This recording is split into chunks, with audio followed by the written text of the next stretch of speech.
Hello and welcome back to the House Hack podcast. On today's episode, we're joined by Jonathan Douglas Smith, who is an aerospace engineer responsible for the strategy behind Intelligent Energy's fuel cell products for aviation. With a degree in mechanical and manufacturing engineering from Trinity College Dublin, he's one of the high flyers within early careers at Intelligent Energy. We're speaking to Jonathan about the role of networking in early careers, and you can find him on LinkedIn. How are you doing, Jonathan? Hello, I'm not doing too bad. Thank you, Charlie. Thanks for the nice intro. As you mentioned, yeah, my role is really just on a mission to work with industry in the renewable sector to paint aviation green. So really happy to be here today, and thanks for having me on the podcast. Nice, really great to have you too as well. So in terms of the aerospace engineer kind of background, I kind of get what that is in terms of what you do from an outsider's point of view, but just breaking that down into layman's terms, what does your day-to-day look like as an aerospace engineer? So what I'm responsible for is the strategy behind the aerospace fuel cell products that Intelligent Energy is developing. So what we're essentially doing is developing clean fuel cell engines, which will go into aircraft, which will be your short hops from, say, Glasgow to London, London to Paris, etc. So my day-to-day is working with the aircraft manufacturers in speccing out the engine so that it will meet the requirements of the planes of the future. Nice. And was this something that you, since graduation, knew you wanted to get into, especially within the aerospace industry, or was this something you more found yourself getting into further down your career? Was that the initial ambition or something you fell into?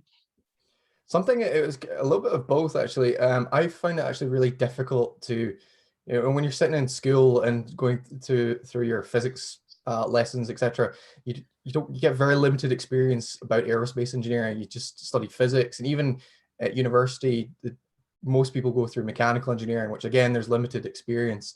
It was only further into my university experience where I did some aerospace engineering labs with airfoils, etc., that I really developed a more in-depth engineering passion for the sector, and decided I wanted to pursue that as a career. If we go all the way back as well, I have always been fascinated by things that fly. Being able to see something that weighs that amount of tonnage in the air has always blown my mind. And when I was 4 years old, actually, I was able to fly the last ever Concorde back in 2003. And so that certainly made me fall in love with the industry. Wow, so a bit of serendipity ties by a bit of a childhood passion as well. That's pretty awesome. Yeah. And in terms of specifically Intelligent Energy, I know you've got a really interesting story about how you came across that role and how you found it. So what was your journey in terms of getting to Intelligent Energy, and how did you hear about them in the first place?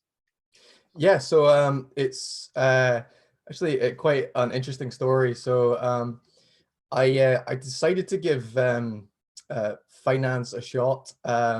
Decided that it wasn't for myself, but when I was in Trinity, there was a math society that set up a poker club, and some of my mates dragged me along to it one day, and I'm a fiercely competitive individual. So I naturally got hooked onto playing every week with my friends and studying poker so that I could, try and beat them every week and get them for a 20 quid stack, for example. So what happened out of that was essentially there was a few of us that got actually quite competitive, and we formed a poker study group, and we had a bit of success in some poker tournaments across the world. And it just so happened that I was networking at one of those poker tournaments where I came across the owner of the company I now work for, Intelligent Energy. And he actually plays high stakes poker for charity. So I got chatting with him, and I learned more about one of the companies he backs, Intelligent Energy, and its goal. And I realized this is really a mission in a company that I could get behind. I had the combination of opportunity to work in aerospace, and it was in renewables as well, and they were both really my two biggest passions. Nice, awesome. That's quite a unique story that I think probably underlines this conversation thereafter about networking and how almost the unseen opportunities can come from the ones that perhaps you do through a passion or through something you love, and you can never know what comes out of it in the end as well. So since joining Intelligent Energy, how have you found yourself progress within the company, and what's been your starting role to where you are now? So yeah, one thing that I kind of missed out in the last point there is, there weren't any open roles at Intelligent Energy, but I knew it was something that I wanted to at least get my toe wet to see if it's something that would make sense for me, and I'm so glad that I was able to make a position for an internship role at the company. So I started there just close to 3 years ago now, and I quickly progressed from an internship role into a technical sales engineer role, and that role basically is taking the products that Intelligent Energy have in development and working with different manufacturers and seeing how they may be able to be deployed as fuel cell power systems, which could then be commercialized into the larger market. After I progressed into that technical sales engineer role, the company had a larger shift towards aerospace, as the whole just general industry recognized that we had to clean up aviation to meet the 2050 Paris Climate Agreement. And I was selected to take a lead in the strategy for that sector of the business. And that's the journey, and where I am today is looking after the teams that are covering the development and the commercial sales side, and overseeing the strategy for that. Awesome. I love that cheeky age thing. I remember seeing that Concorde flight from my garden, looking up and having a wave. So I might have seen you if you're on that flight. I think the point I'm going to pick up on though is about the kind of mission driven side, the impact side. You mentioned climate change too. So really, what's the impact that you aspire to when you're in your role, and what impact do you aspire to have on those that you work with? So the impact I aspire to have on those who I work with is really that because I'm in a strategy role, a lot of my work is behind closed doors to a lot of what the other employees see, and essentially every 4 weeks or so I have to step up in front of a couple of hundred employees and say, this is what we're doing in our strategy and this is why we're doing it. So I guess trying to really inspire the workforce towards working towards that objective. And really it's working for Intelligent Energy. It's not too difficult. We're working on clean energy tech that is going to make aviation emission free. But I'm laying out the roadmap towards us doing that. And that's what I hope to do by giving these monthly updates. Mm.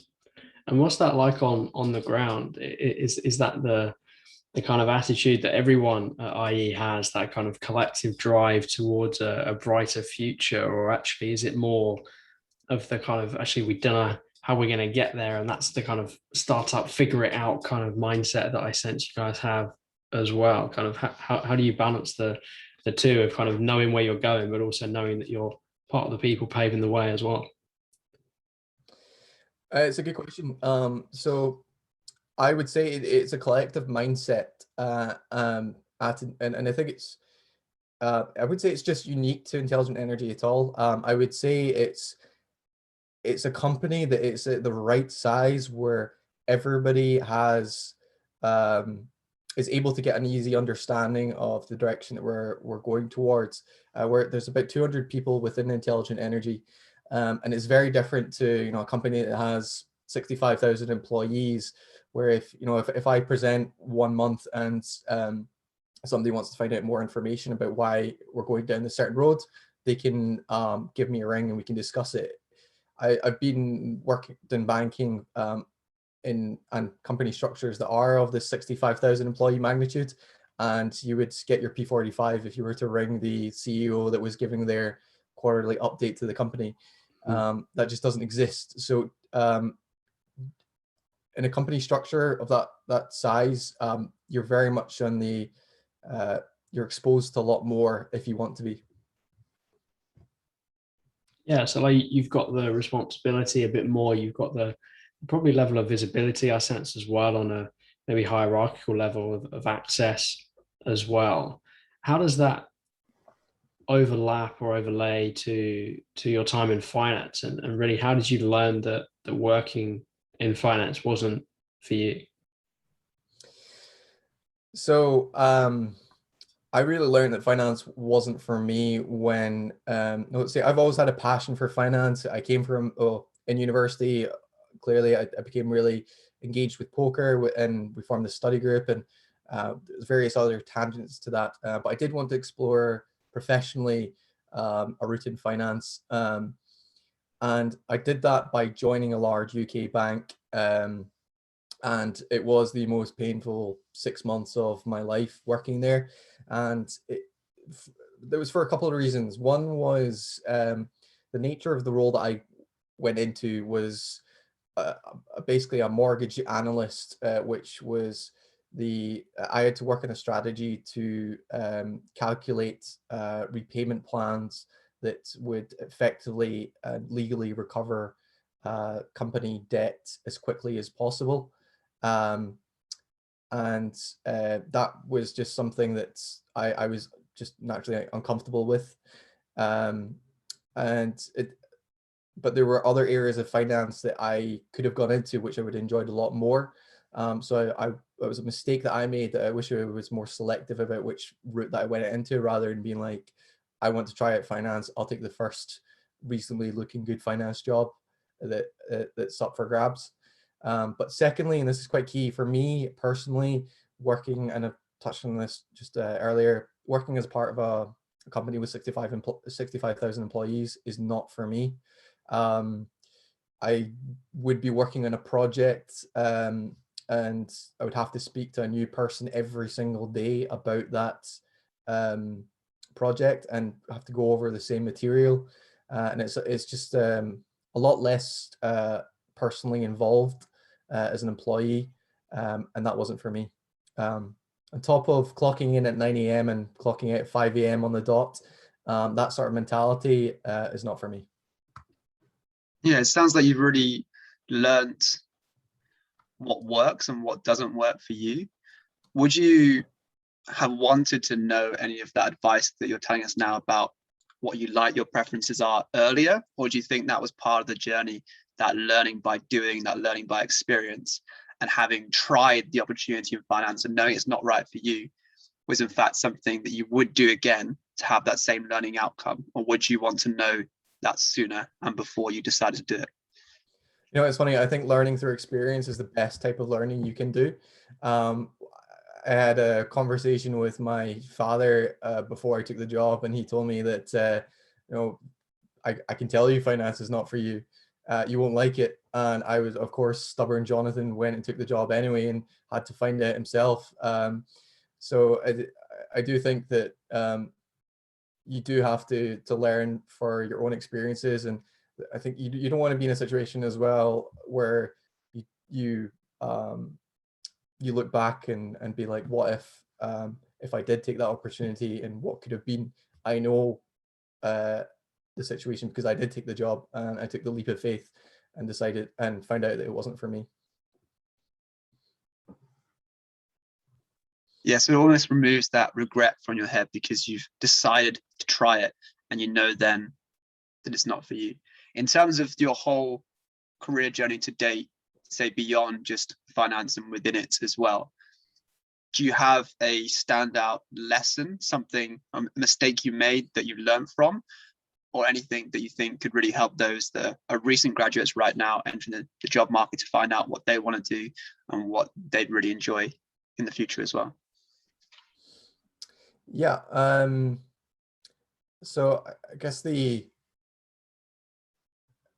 key bit of advice, if I were to give myself 5 years ago, is I would tell myself it's okay to move on from a job early.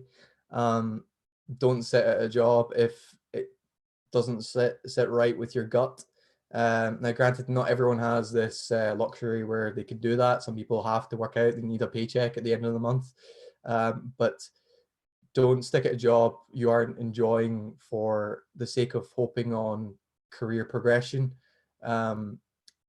Look at the lifestyle of your superiors. Perhaps there are 2 or 3 degrees of separation away, and see if that's somebody that you might want to be in X amount of years time. And if not, then evaluate your career plan. Nice. So within that, I think there's a clear focus on early careers, planning ahead, thinking about what you want to do, where you want to be, and who you want to be, I guess, as well. But bringing all of that together through networking again, what does networking really mean to you? Like, let's take it back. What actually is networking? What does it mean to you? It's a good question. So networking to me is really professional networking is just sharing ideas with somebody that you have a common where you have a common interest. Now it's you can go into a lot of detail, but that at a high level, that's how I would describe it. Yeah, and because I think part of the reason the networking is so important at the moment is that due to the uncertainty around COVID, a lot of companies are taking jobs off the market. They're not sure what there's going to be over the, they're not sure what their future is going to look like, right? And so I think networking as a skill for young people is becoming even more critical. And as you mentioned, not all the jobs that are available are listed somewhere. You might meet someone at a poker game and be like, right, let's go for an internship, right? So how does that line, how can young people understand that line between personal and professional networking? Kind of, where do you start with that? Yeah, well, I would firstly say that, yeah, it's harder in a way to network. There's no career fairs going on at the moment for freshers. And freshers, I mean, newly grads that contend for looking for their first way to get their foot in the door. But there is new opportunity to network in this new COVID working world. Everybody is working from home. It is really easy to contact people online now more than ever so before. So my piece of advice would be to look at the field that you're wanting to enter into, find the companies that are working in that field, see what they're working on. If you have experience, nearly everything you can do to some extent on your computer at home now. If it's programming, for example, develop a small application, something like that. It is very easy now to contact that person working in that company that you may want to work for, to show them that application, or to perhaps even design something that you might think that that company could use and be of value to them. That is the best sort of networking you can do. It's going far beyond what a conversation at a job fair intends to seek out. Yeah, that's what I would say.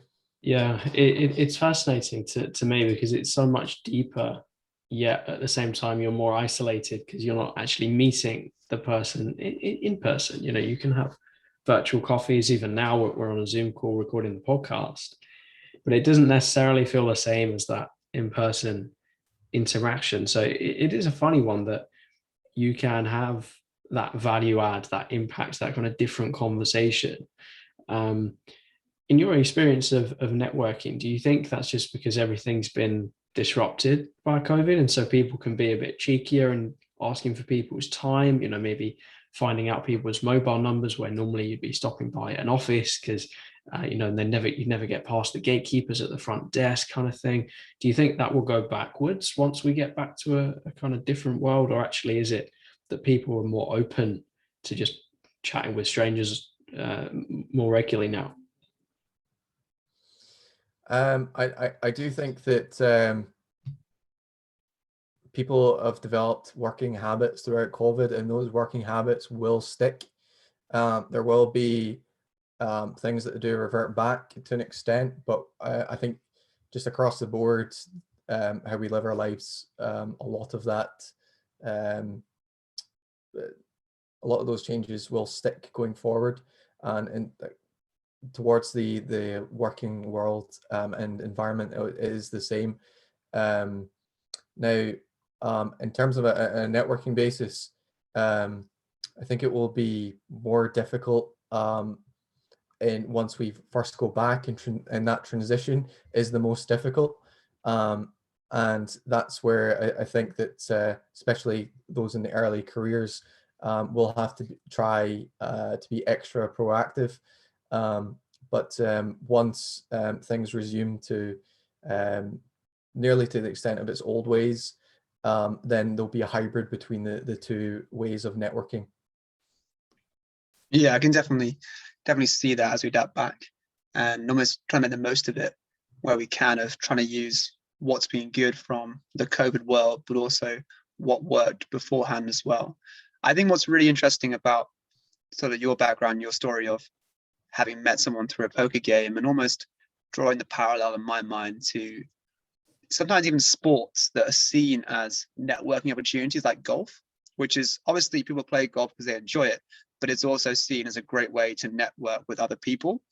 Do you think that networking is strictly professional and then you make friends that are personal, or are all your friends also part of your network as well? Excuse me. It's a very good question, and I would say that it's a combination of both. I think if you're the balance of your professional life and your personal life, they can sometimes that line can be blurred a bit, and that can be beneficial in some cases, and it could also be a negative in some cases. You just have to manage that accordingly. It depends on the situation. Like if you're a big influencer, or say there is a big influencer and you're trying to get their attention for something you need, more people just want to talk, or that big influencer will basically have a lot of people every day that are trying to sell something to him, or they just want to get a job off of him. But being able to connect with that influencer on a personal level, if it's about you find out that he's into football and you share a favorite football team, that will go so much further than just off the bat talking about the same thing that the last 100 people that have solicited that person about. It's it all depends on that circumstance. On the flip side of things, if you do become too personal, then it can impact the professional relationship if the relationship were to deteriorate, or you had to go, say you were working for a company and the business relationship with that person didn't quite work out, then having too close of a personal relationship through your networking with them can be a disadvantage. Yes, it's almost a opportunity to connect on a deeper level with someone, but it's also a risk in that deeper level might block your decision making or might influence it going forward, where another decision could be better if you didn't have that personal ties as well. So that's a really interesting kind of double-edged sword, should we say, of creating really personal relationships with people.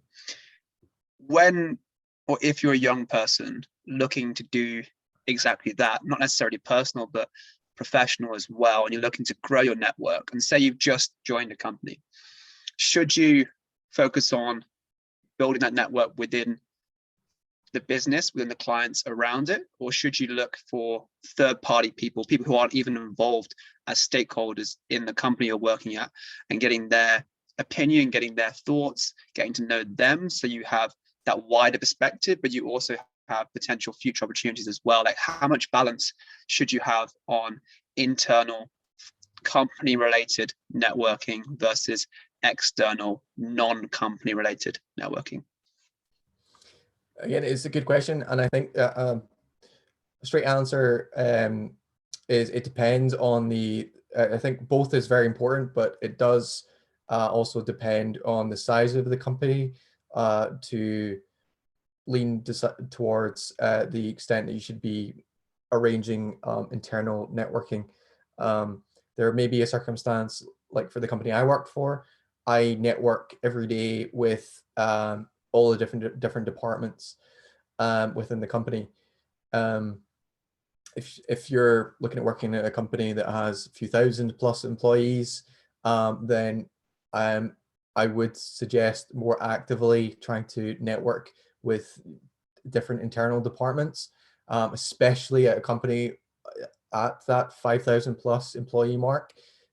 Projects and career progression, they will always help having the backing of other departments that may not necessarily work directly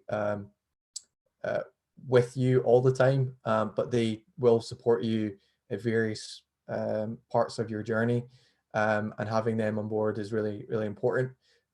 So being able to actively network with them is important.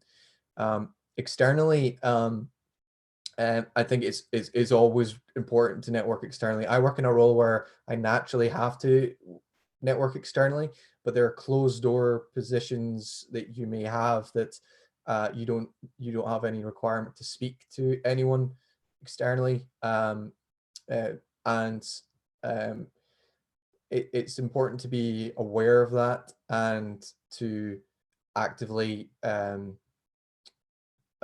put yourself in a position that you can network externally in order to further your career progression. I think a key pickup for me is the kind of active versus passive networking, right? Of the kind of, I don't know, maybe I'm going to go to a conference, or I'm going to go to a virtual event where I might meet people from industry. Maybe it's a careers fair-esque event or an early careers industry event, whatever, insert thing here, right? That would be my understanding of more of a passive thing, because you're just more likely to bump into people. You're going to have chats, you're going to meet people, take cards, take LinkedIn's, whatever.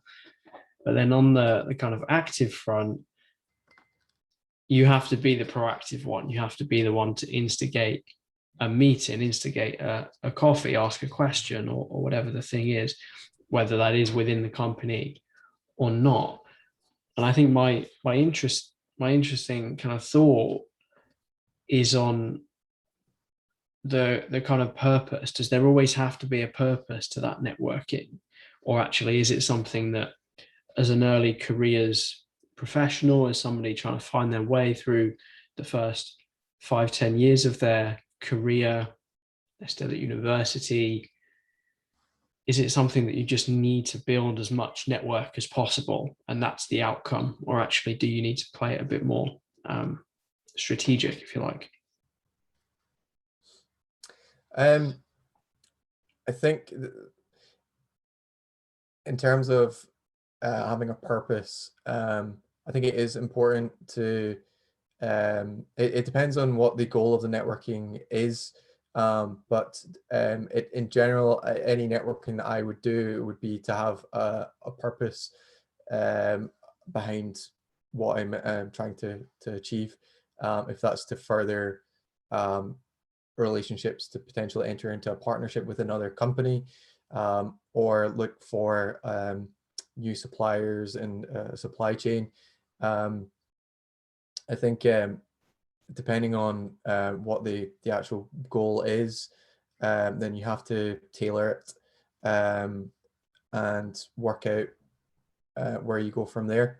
Not sure if that's super clear, but no, it is. And I think the point on goal is exactly where I'm kind of getting at, and I think it says it better than I did, because I think a lot of young people struggle to understand what their goal might be or what it should be, if that should is the right word to use, to think of, oh, I should be out there networking because a lot of people are talking about it, or I haven't really got that goal because I don't know what to talk about, or if they do have a goal, it's a massive thing, like, hey, can you give me a job please, kind of thing, like that kind of big goal. But actually, does that count as a networking goal? Or how do people kind of figure that out? Or is it a case of just keep diving into chats, get in the room with people that you can have an interesting and honest conversation with, and just go from there? Yeah, okay. So I think it doesn't, I think, again, I'll go back and say, I think it is important to have a purpose and a goal, but it doesn't have to be this large goal of, I'm going to go to this careers fair, and at the end of this, I'm going to have a job. It could be as simple as, I'm going to go to this careers fair and have a better understanding about what direction I might want to go in. If you're not if you don't go into the careers fair with an objective like that, then I think it can, it's not the best use of somebody's time. That would be my opinion. But so it just it could be a small step of attending this careers fair will help me find out a little bit more information about where I want to go, and that's what you could be using as a basis. Yeah, it's definitely one step at a time, and kind of gathering information, asking questions. I think a tip for me really would just be to be prepared and have that goal in mind, but also be super honest with the people that you're networking with. And I really feel that from being at university, even now with Househack, when I'm in that networking type chat of, actually, we don't know what the outcome is going to be. At uni, it was, hey, I'm a student, can you chat to me about your experience in your career or in your role with X? With Househack now, it's, hey, I'm starting a company, can you chat to me about your mistakes or your experiences doing what you do? Or I noticed that specific bit of content that I liked that you wrote, can you speak to that bit? Or kind of always go to a chat with a plan and with an objective and with a goal. But think about networking with that relationship building in mind, because you always want to continue and have further conversations with people, rather than just networking for the sake of networking, having one chat with somebody, and then that's kind of it. So I think I would always have that, real relationship building focus, rather than sort of pure transactional nature, which I think that goal orientation can sometimes point towards, of, leading with, hey person, can you give me this please? Kind of, it might work a couple of times, but on the whole, you're there to build relationships. Yeah, I would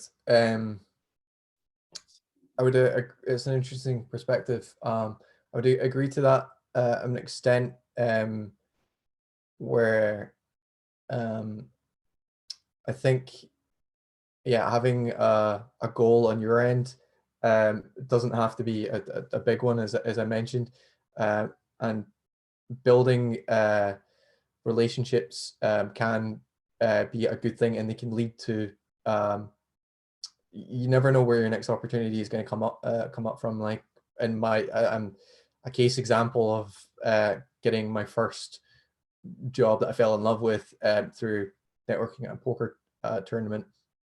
And prior to that, I received my first ever internship at a funeral. And these are two just true stories, which are just bonkers. And being open to that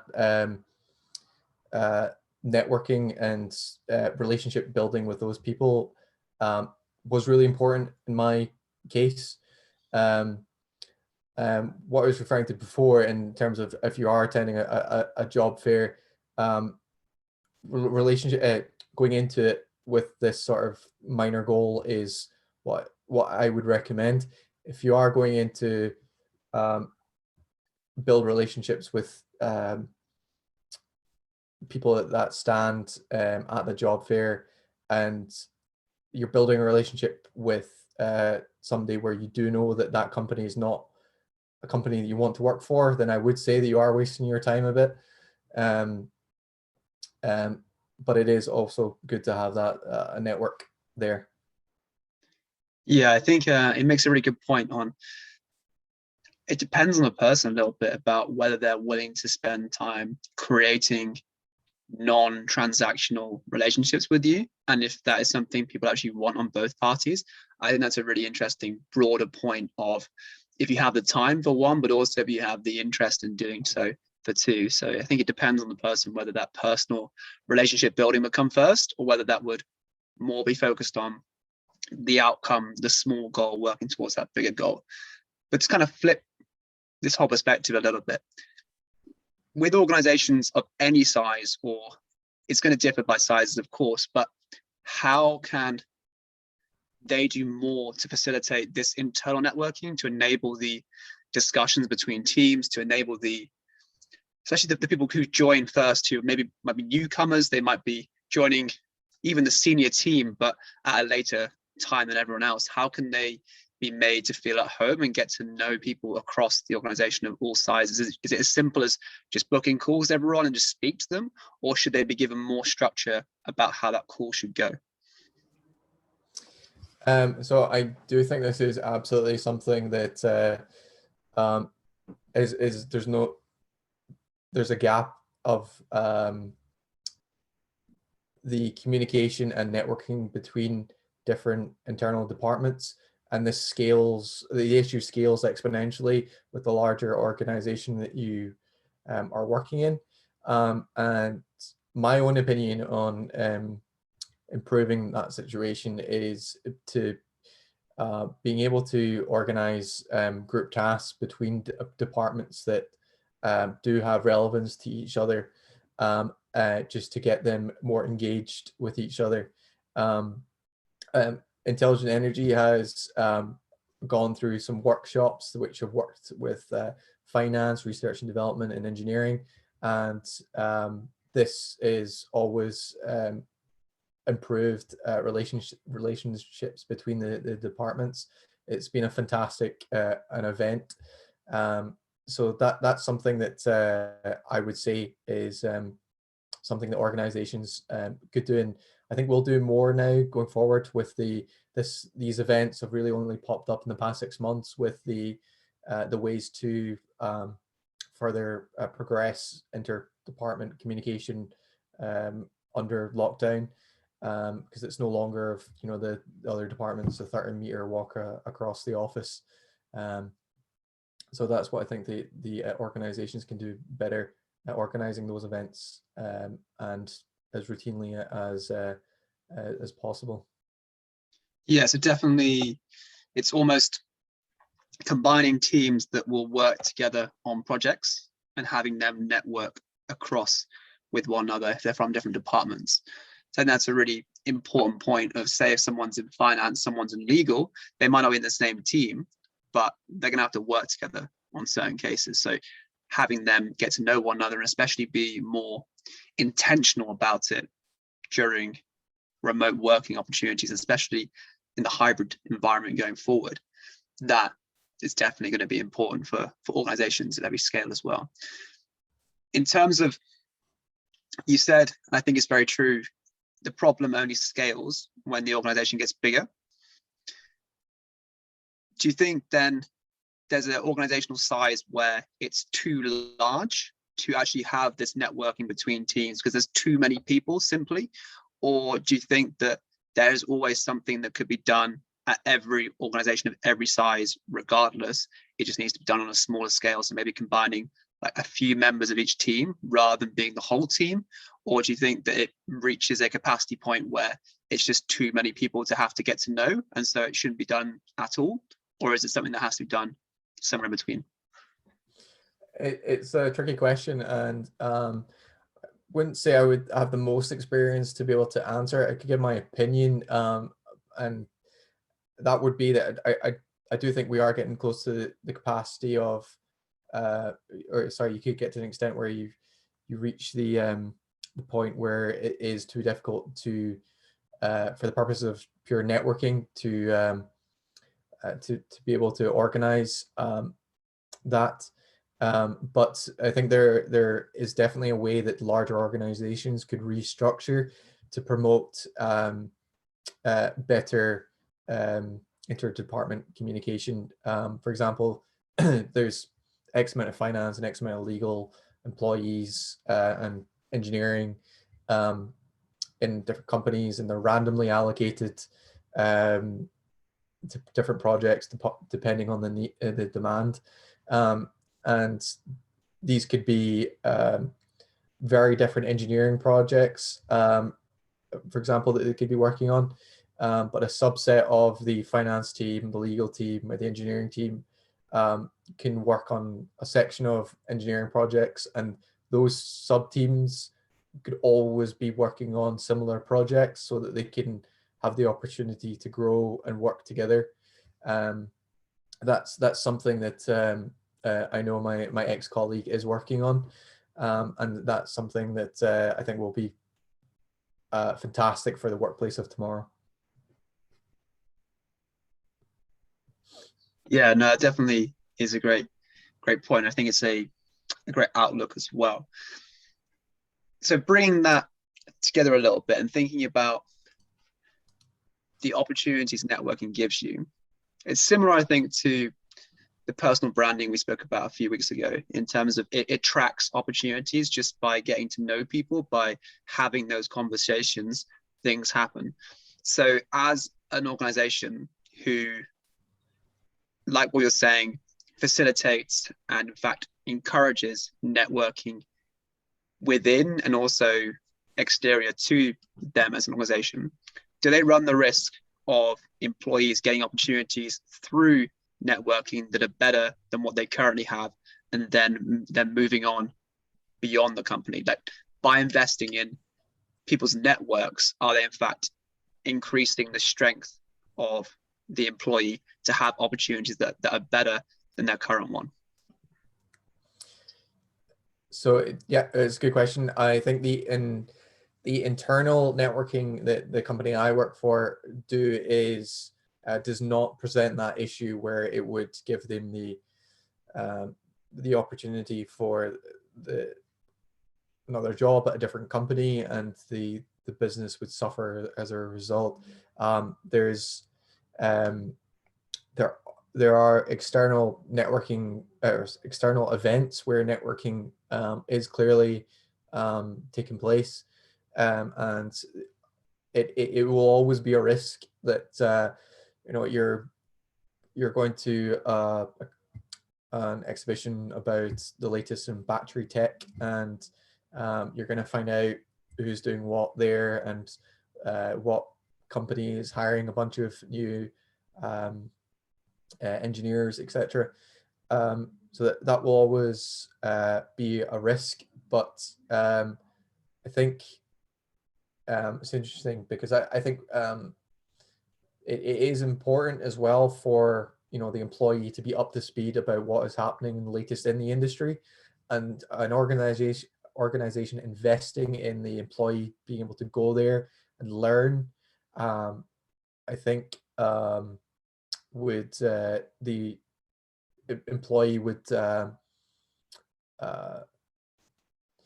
do I phrase this? They would appreciate that and feel a bit more loyal to the company that is investing in them to develop as a character, and not just seek out new opportunities. Yeah, I guess the key point here is that if you try and hide it from someone, they're going to want to do it even more, or they're going to do it behind the back anyway. So I think if an employee wants to leave, they're going to job search online, and there's enough things to find online that perhaps it's not so much of a risk for them to go and develop relationships in the first place.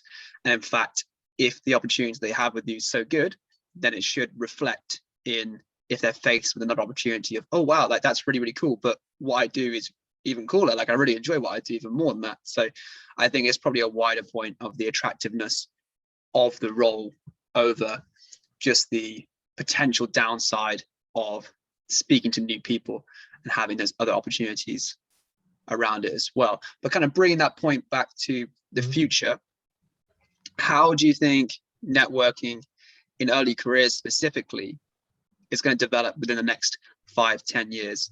And what elements do you think you want to see more of, but also do you think will come to fruition regardless? So in the next 5-10 years, I do see a lot of the obvious answer, more virtual events. That the tech to really do them has only really been developed in the past 12 months, and some have not even been really realized yet. There's a lot of events that are taking place over the summer, which I'm attending, in terms of exhibitions and that have quite incredible functionality there.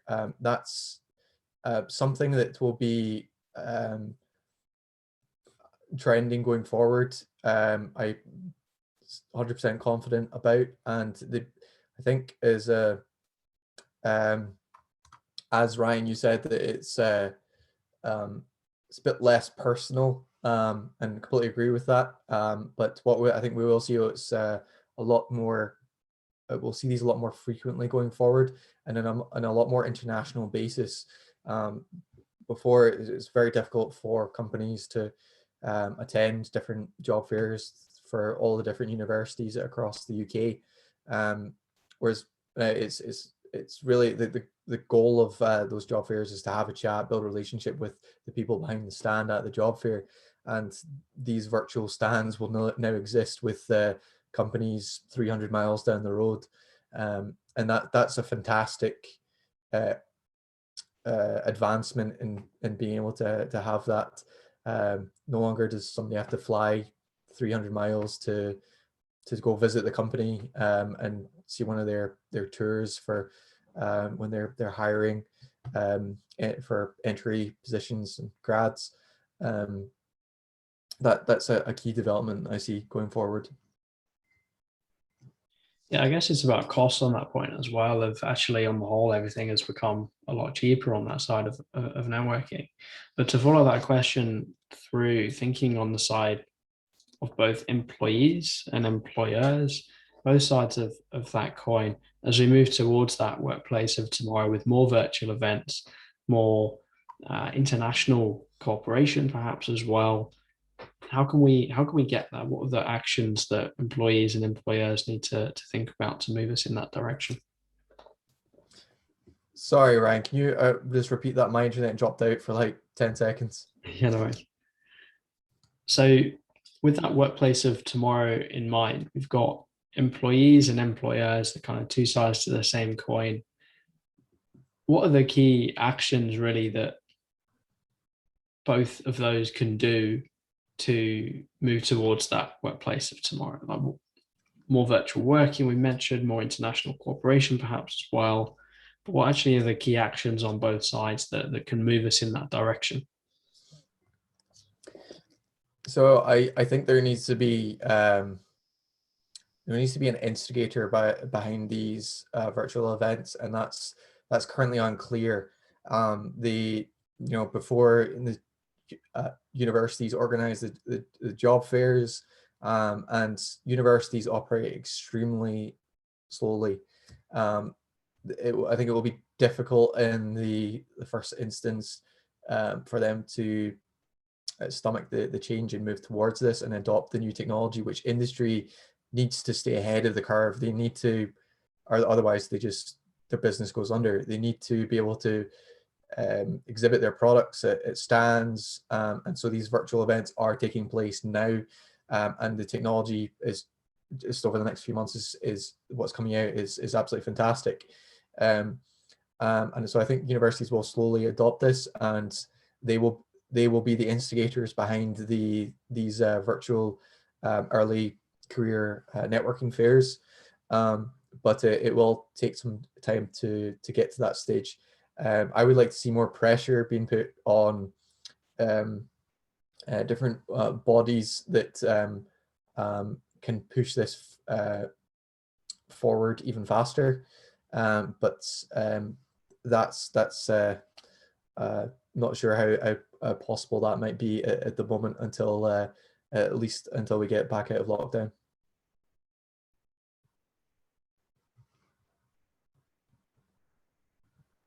Yeah, no, I think that's a really good direction to be having. I think almost the gatekeepers to those conferences are really, really important.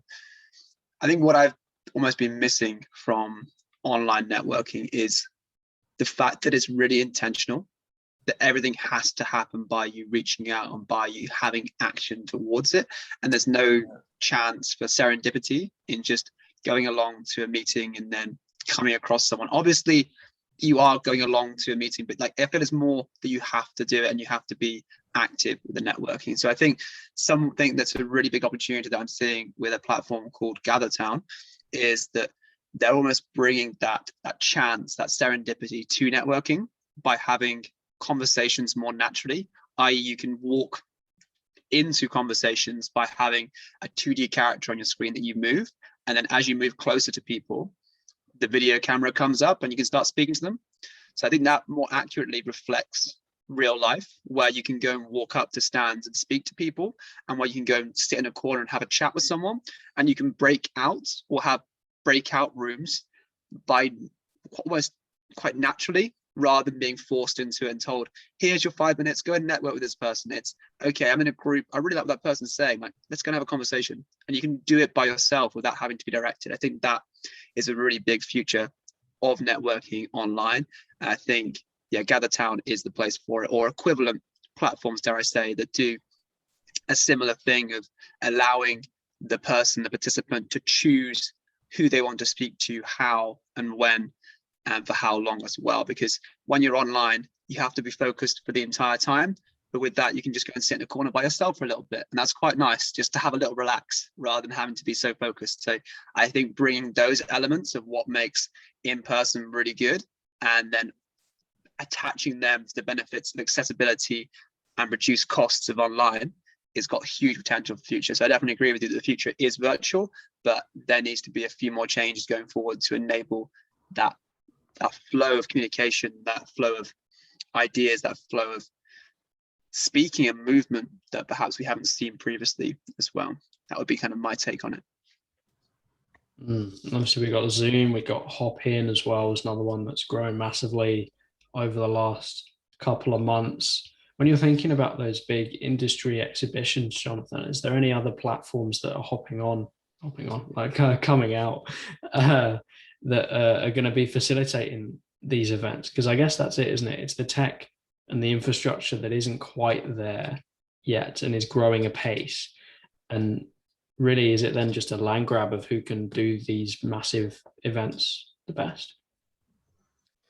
Yeah, so I'm not really familiar with the exact platforms, but behind the events, but there's I know that there are companies that are specifically trying to recreate the exhibition environment for these big events, and just have them exactly the way Charlie described, is that you can walk around and just approach the stand and you would have a character at that stand, and it just makes it a bit more fun. And that's what, as I mentioned, I'm not sure what the name of the company behind developing this, but this is rapidly in development at the moment to try and address this gap, where it's basically right now it's death by PowerPoint, and seeing what the company's latest updates are on a 20-minute PowerPoint presentation. That takes away all the fun of the previous in-person events, where it was you'd rock up to the stand, you'd see this fantastic new SUV that BMW just came out with, loses all that excitement. Whereas there are companies trying to develop the software to recreate the whole atmosphere, and to have the 3D models of the cars in there and the different employees on the stand.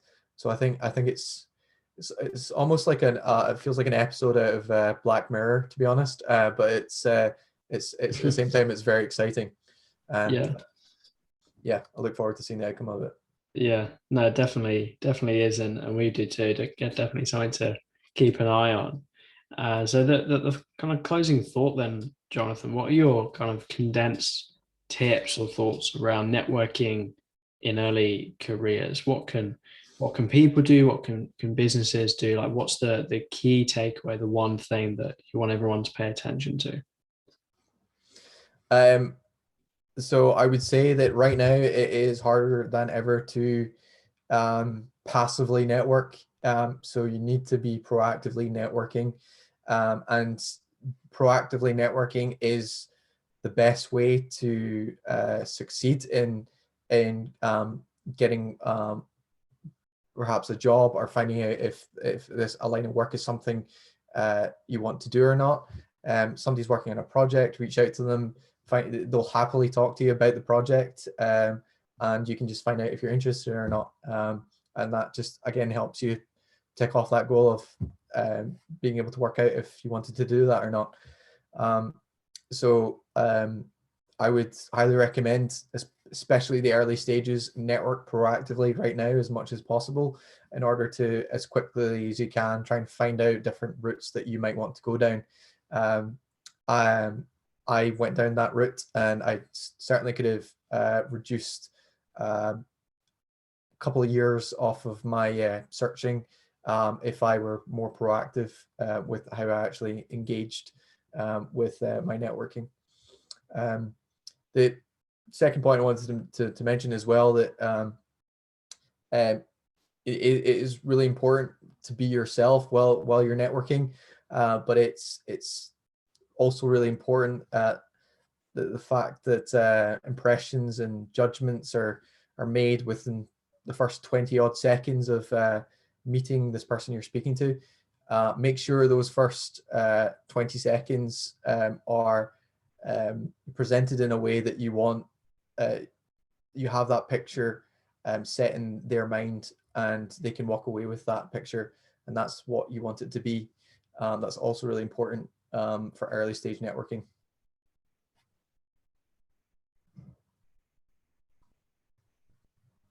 Amazing, nice one.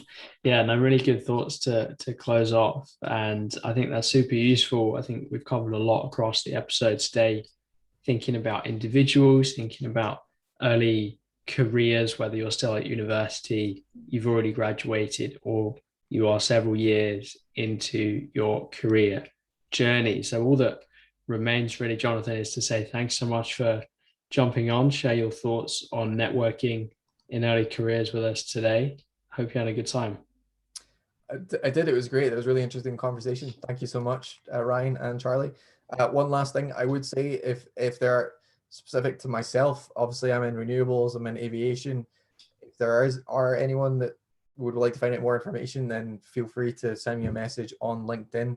Very happy to be able to offer that guidance, and to help somebody progress and find out what they may want to do or not want to do in the future.